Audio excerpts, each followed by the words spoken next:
Tem 1 Pedro aí na sua Bíblia? A Bíblia é boa, então.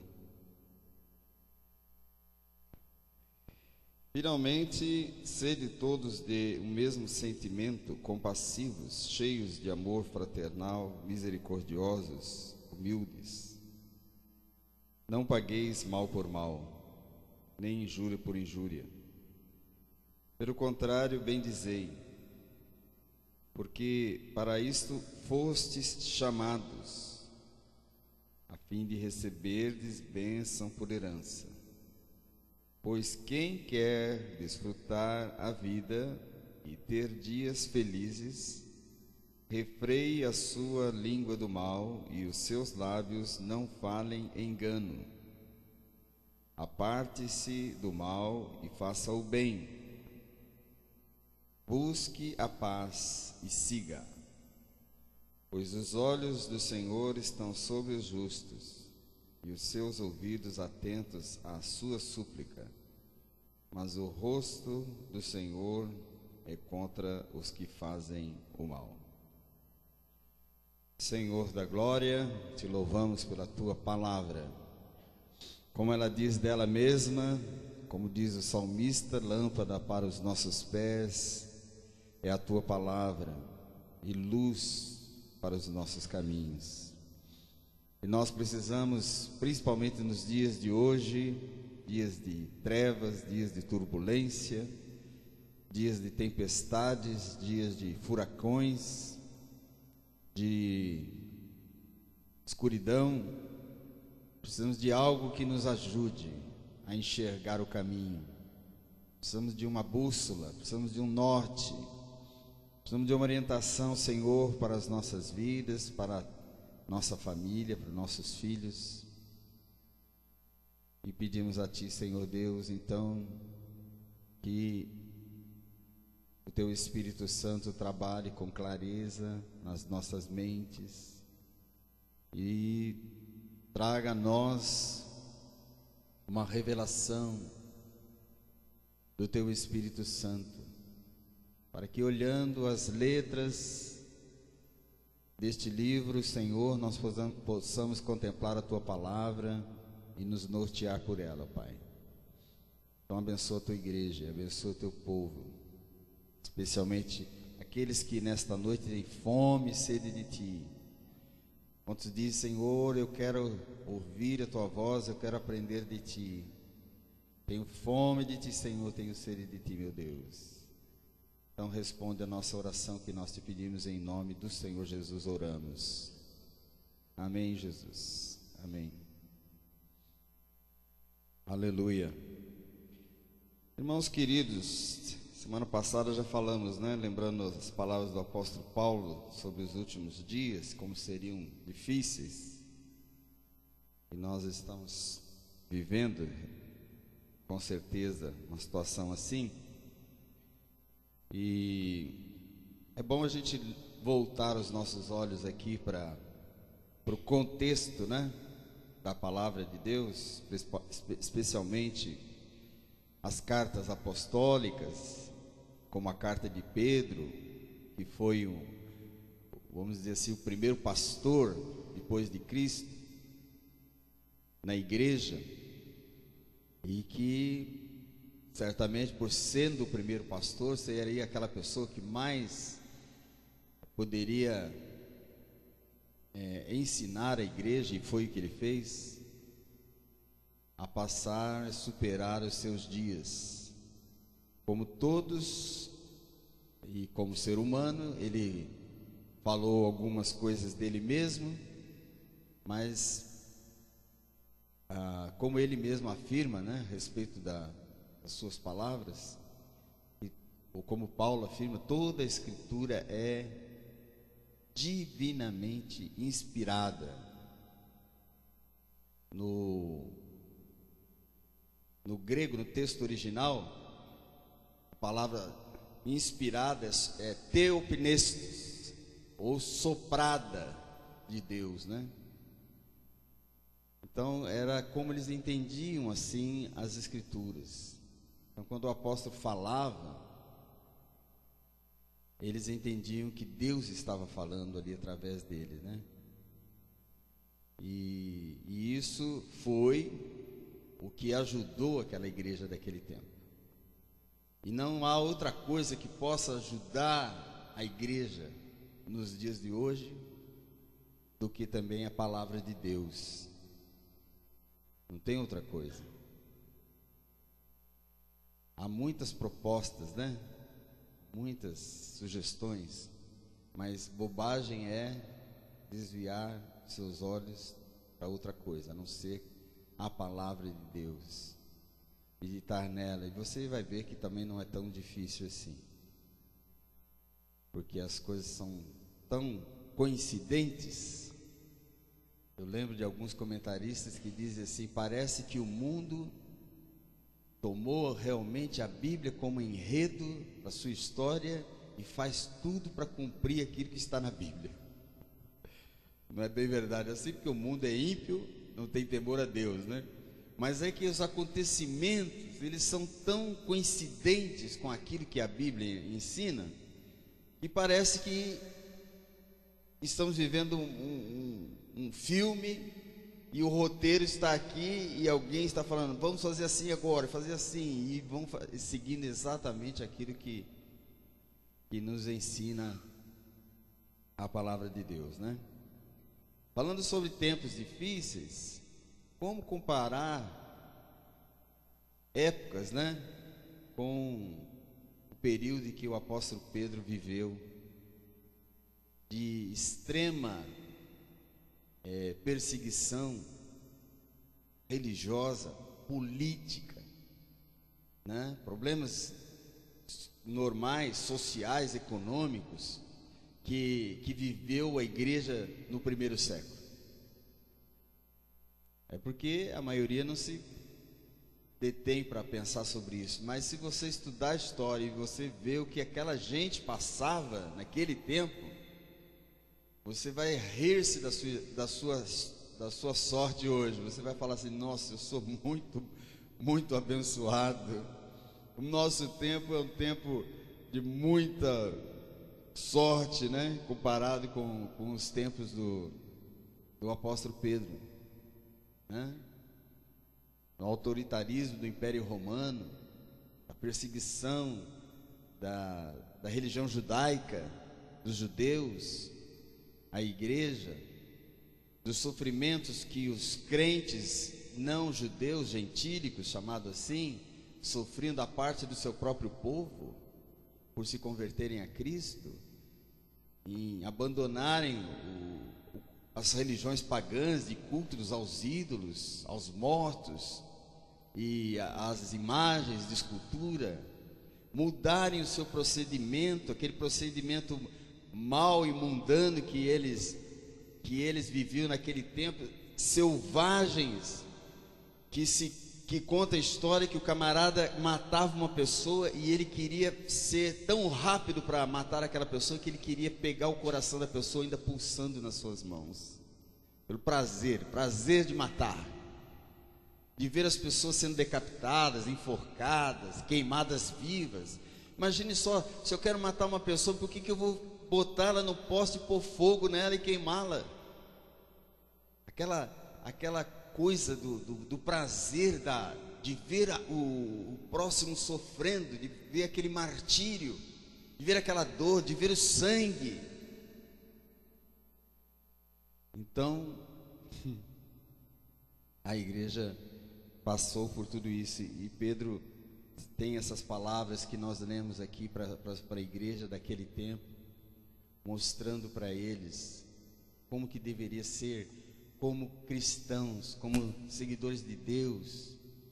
Ele dizia: o fim de todas as coisas está próximo. Na verdade, talvez estivesse próximo no sentido da morte, que como ele mesmo foi capturado, como ele foi crucificado de cabeça para baixo, mas não o fim do mundo, né? Então, geralmente quando a gente vê o mundo em convulsão, você fala assim: está chegando o fim, o mundo está acabando, né? E são situações que realmente levam a gente a pedir o fim.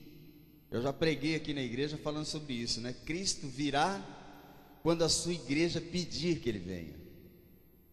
E você não vai pedir para Cristo vir enquanto a sua vida estiver boa, enquanto sua conta estiver boa no banco, enquanto você estiver convivendo com uma vida gostosa, churrasquinho, como nós vivemos hoje aqui, né? Uma bênção e comunhão que Deus tem dado a nós, essa possibilidade, e nós devemos aproveitá-la mesmo, porque não sei até que dia.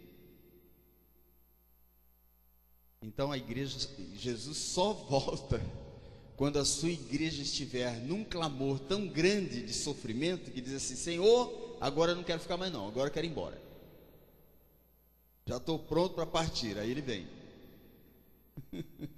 Né?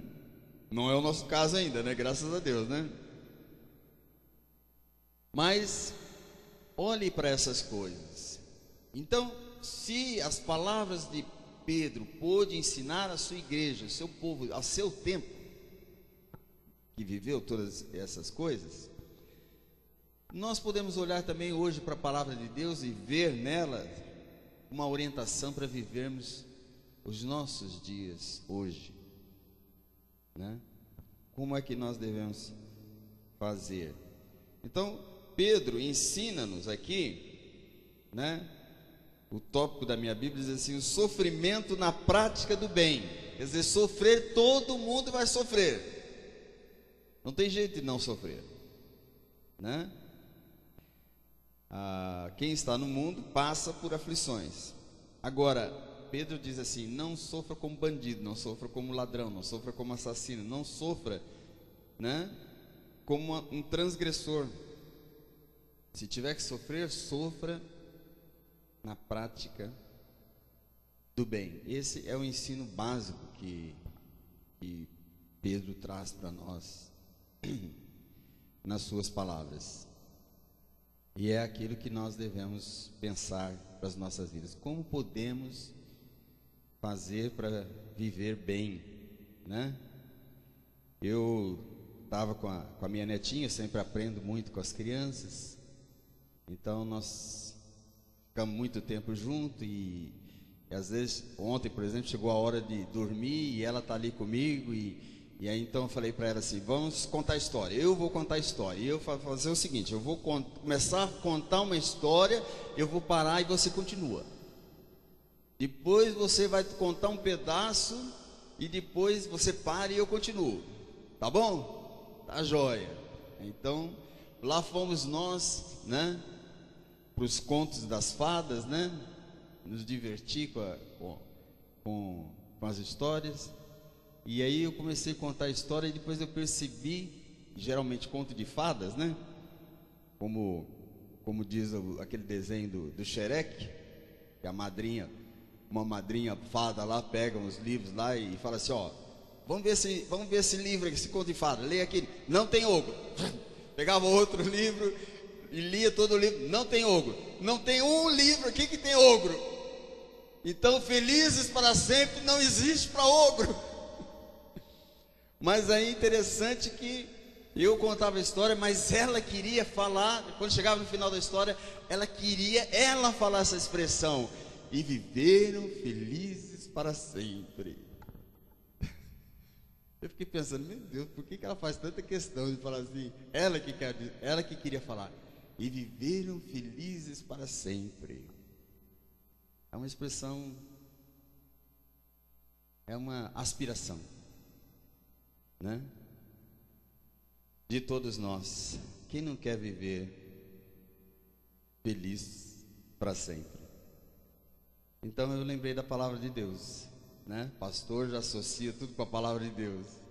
Aí me lembrei de Pedro, porque Pedro fala assim no versículo 10: quem quiser desfrutar a vida, ou seja, se você quiser viver a vida feliz, né? Se você quiser viver feliz para sempre, Pedro está falando.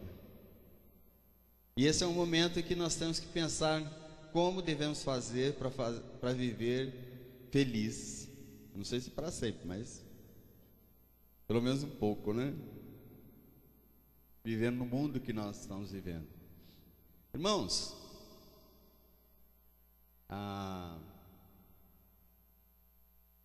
A história atual que nós estamos vivendo, ela caminha assim a passos largos para a manifestação do anticristo.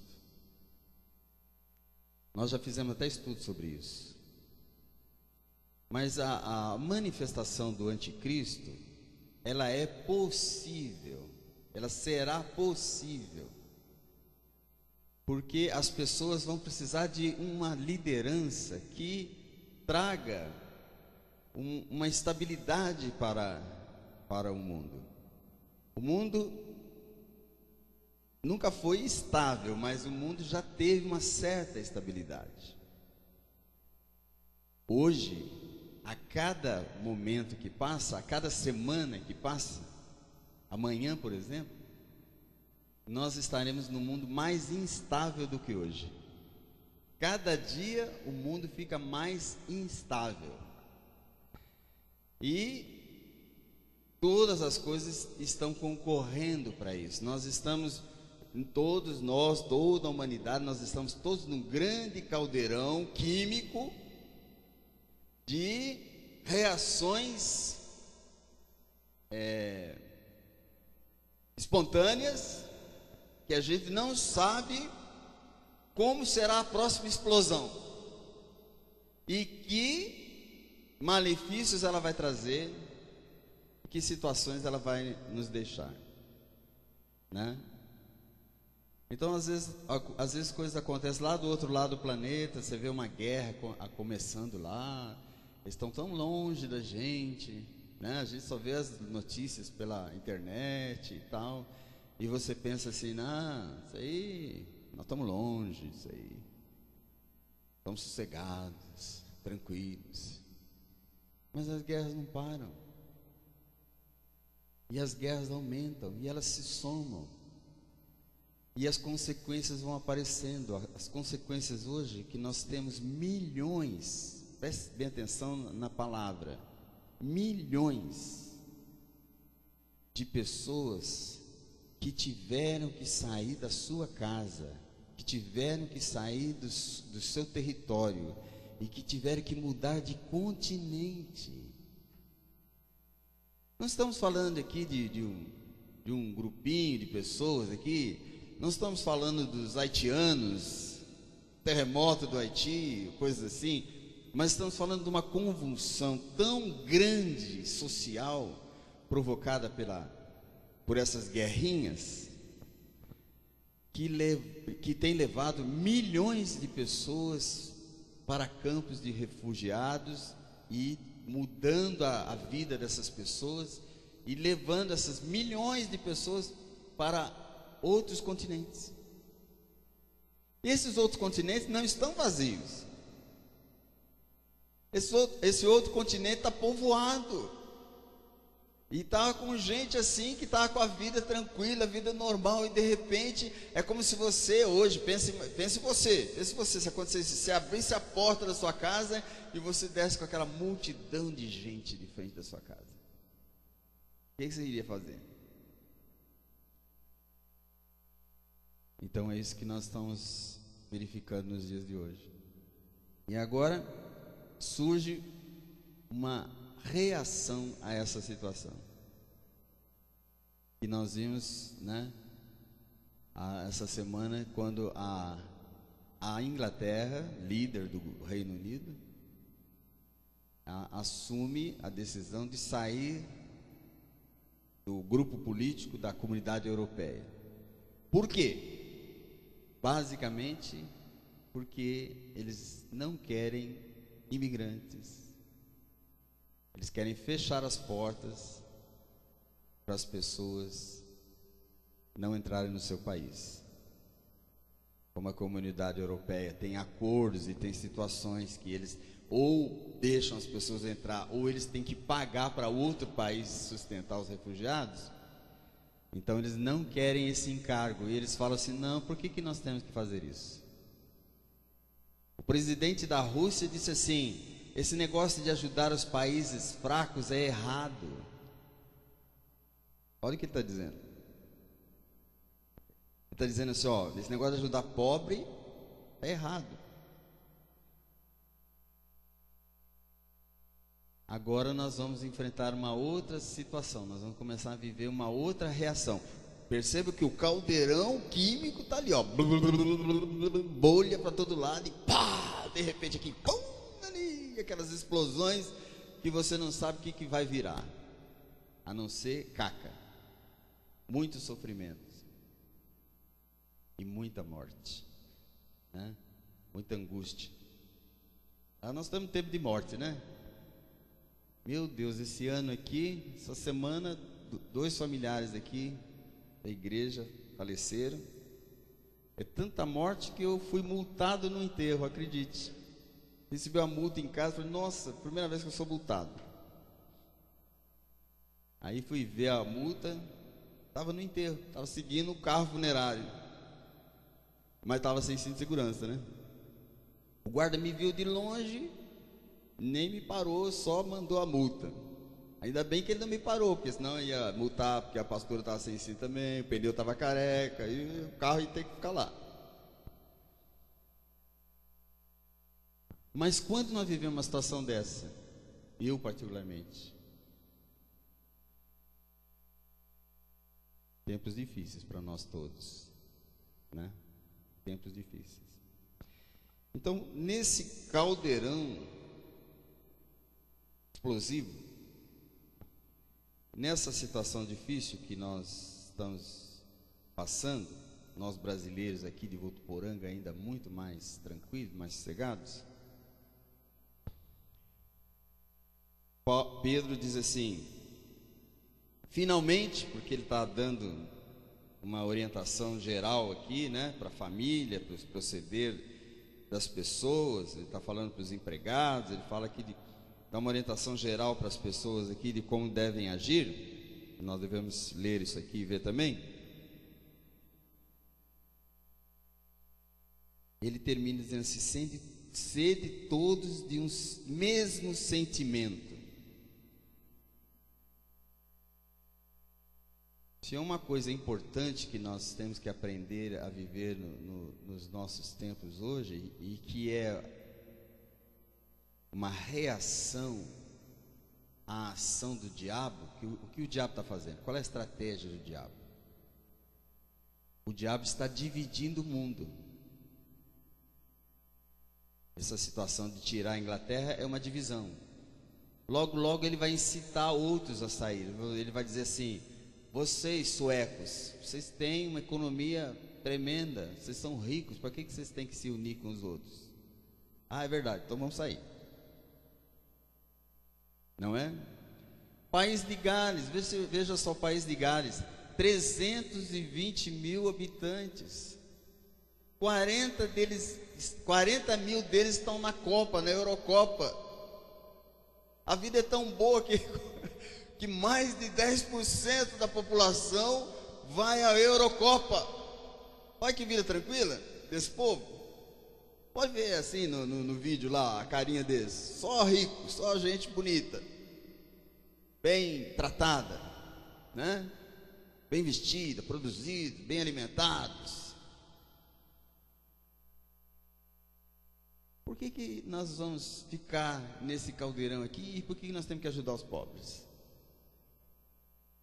Um dos poucos países que trouxe tanto mal para o mundo, que foi a Alemanha, é um dos poucos países hoje que a população abriu o coração para ajudar o imigrante. Que recebe as pessoas nas casas deles, põe as pessoas para morar junto com eles e tem ajudado eles, os alemães. Se Hitler pudesse ver isso, ele virava no caixão lá. Mas a estratégia do diabo é essa. Como nos países, como no nosso país, né? Nós estamos vivendo esse movimento político que, acima de tudo, traz divisão entre o povo. Logo, logo, a pergunta vai ser a mesma aqui no Brasil. Por que nós temos que ajudar os pobres? Talvez os estados do sul, os mais ricos, já aconteceu até isso, os ricos vão falar assim, o que tenho eu a ver com o Ceará? O que tenho eu a ver com o Maranhão?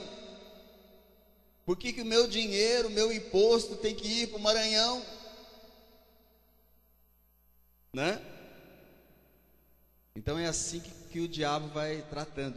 A estratégia dele é botando no coração das pessoas que elas não têm nada a ver com o problema dos outros, como se assim pudesse ser.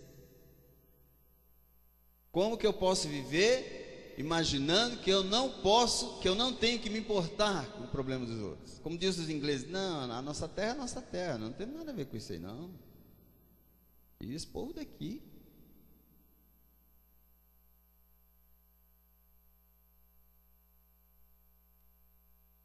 Essa é a estratégia do diabo. Se você bobear, você vai entrar nela.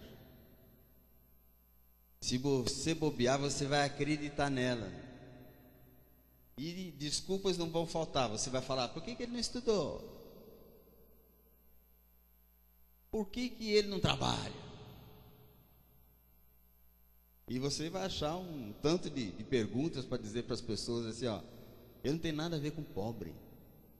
Eu não tenho nada a ver com necessitado. Eu não tenho nada a ver com uma pessoa carente. Esquecemos que nós mesmos aprovamos uma Constituição, que somos um país federado, que nós temos obrigações sociais. E o pior de tudo, esquecemos que somos cristãos.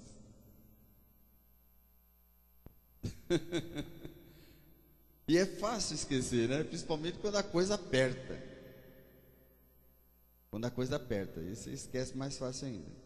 Mas Pedro está dizendo assim, ó, nesse momento, principalmente, tenham o mesmo sentimento. Que sentimento é esse? Preste bem atenção. Compassivos. Certo? Compassividade. Nada de alteração, nada de exaltação, de guerra. Cheios de amor fraternal. Fraternal se diz ao irmão. Temos que encher o nosso coração de amor pelo irmão.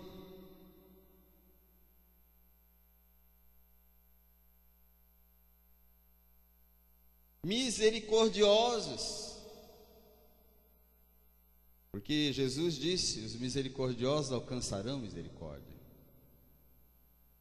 Humildes. Humildes. Porque a pobreza do pobre do Brasil, ela faz parte da riqueza do rico. Não tem jeito. Você não vive na Suíça. Você vive no Brasil, Brasil. Ame esse país, conheça um pouquinho desse país. Já orou pelo país? Orou pelo seu país? Passa na sua cabeça o que é morar lá no Morro Santa Marta, na favela de Heliópolis? Passa na sua cabeça?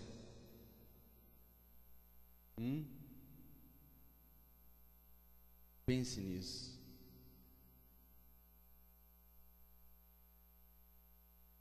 Ore por esse povo, ore por essa nação, senão o amor não vai chegar no seu coração.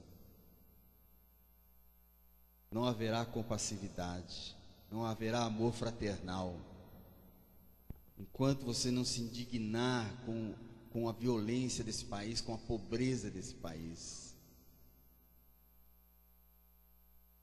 Nós vimos na televisão, no Rio de Janeiro, a cada 2 horas, preste bem atenção na estatística deles, a cada 2 horas, alguma mulher, uma menor, é estuprada ou violentada. A cada 2 horas.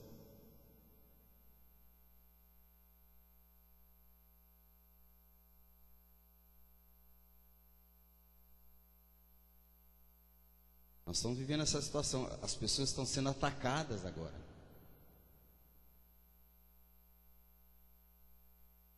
Pessoas estão sendo atacadas.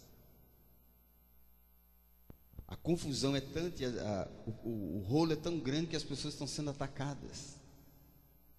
E para ajudar o governo do Rio de Janeiro falido, a polícia não tem gasolina para pôr no carro do policial.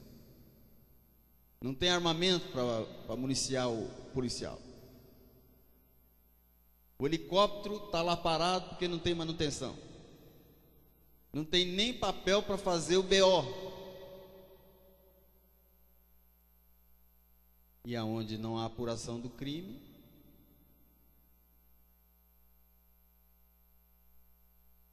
não dói isso no seu coração?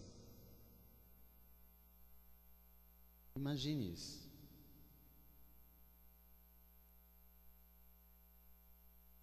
Então, nesse tempo, Pedro está dizendo, nós temos que ter o mesmo sentimento.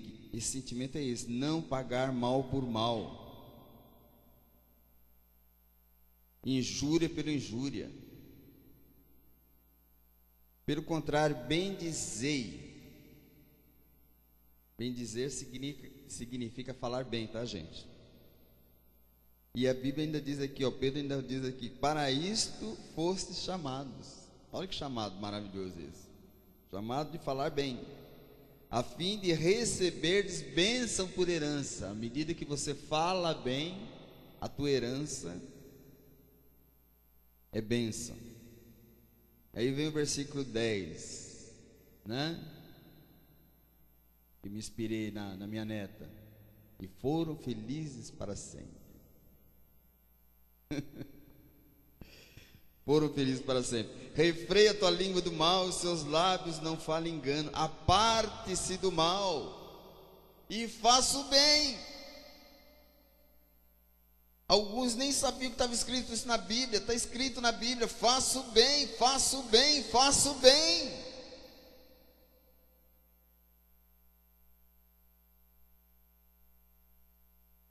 Busque a paz e siga.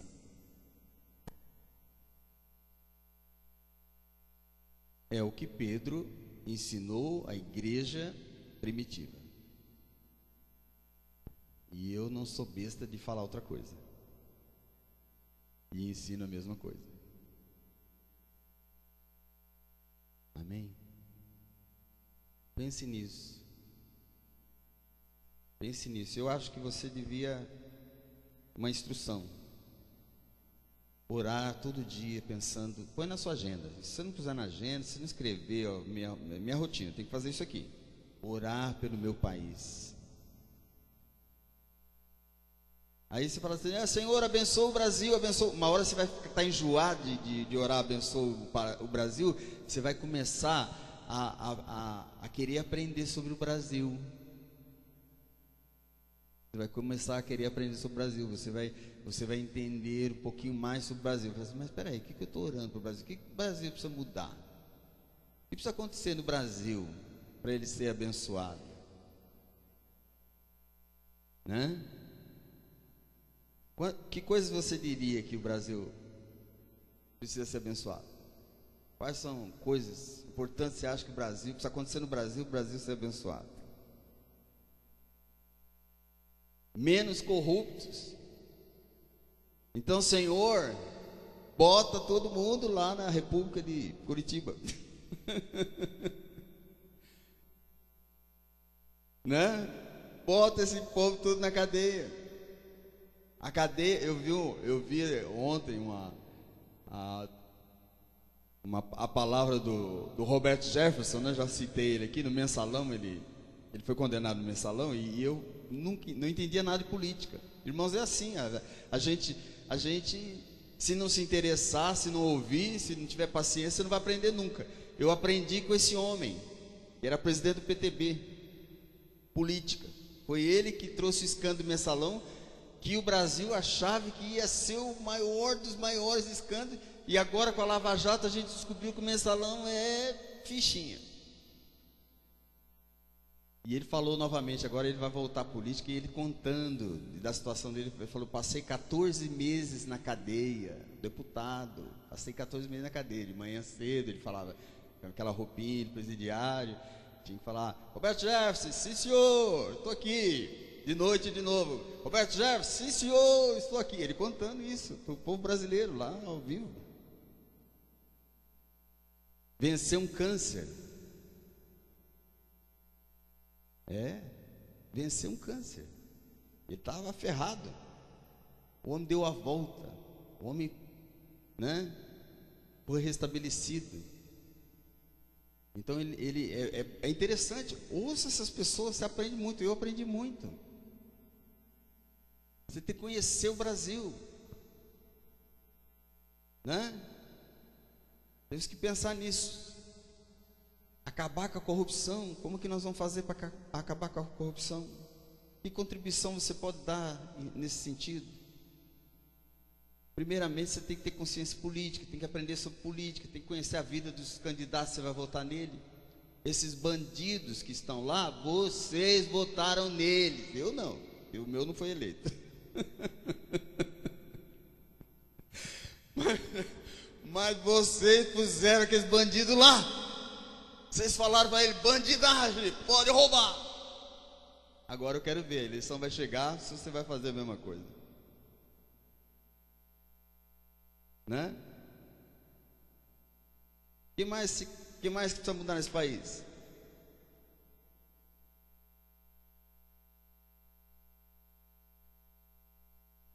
Falta educação, né?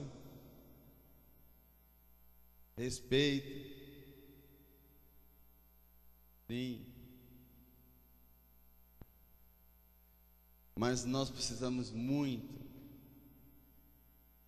orar pela igreja, para que caia por terra a igreja contaminada nesse país. Você sabia que a Igreja Universal do Reino de Deus, ela tem um império dentro do Brasil? Financeiro, político. Ela está no Planalto, tem ministros lá.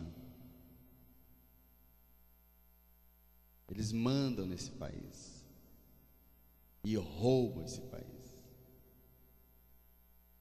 Você sabia disso? Não sabia? Eu sei que não sabia. Então tem que ler, tem que estudar, tem que aprender. Certo? Falamos das mulheres aqui, olha a situação das mulheres. Que situação difícil. Não é só das mulheres, né? As crianças. Já falei, já preguei na igreja aqui, grupos de risco na igreja, não lembro disso? Já preguei sobre isso, grupos de risco. As crianças. Pense nas crianças. Pense em nossas crianças. Pense até nas nossas crianças aqui. Como nós podemos ajudar as nossas crianças aqui que estão pertinho de nós? O que você pode fazer por elas?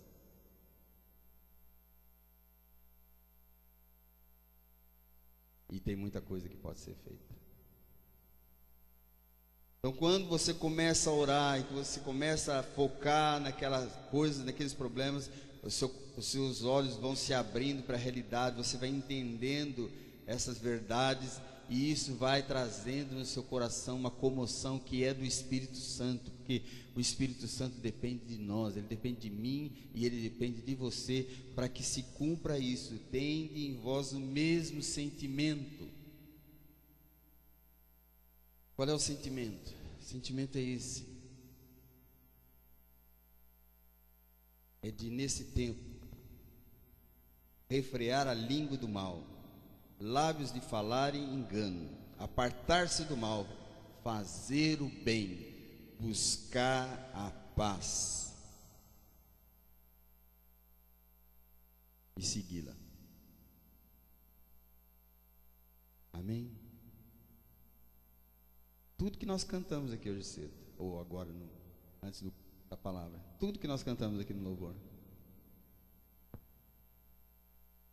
busque isso. Você cantou aqui a presença de Deus. Busque a presença do Senhor.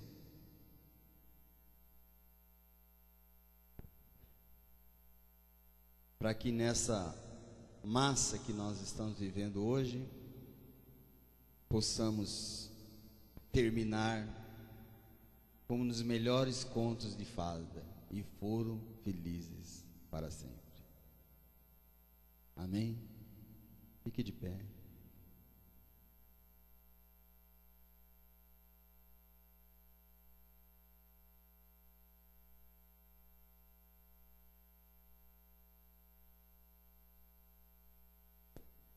Pode derrubar, Juninho.